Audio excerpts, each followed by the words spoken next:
I may have failed being a good husband.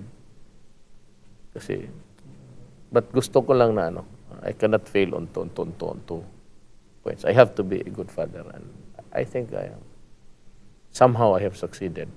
Hindi lang masyado, not really successful, but we have our ups and downs and the idiosyncrasies of, alam mo, they are separate entity yung pagmalaki na. Hindi na maniwala, may sarili silang pangisip. You have to adjust and adjust and adjust. But in the eyes of a father, a daughter or a son, whatever the age, would always be a child.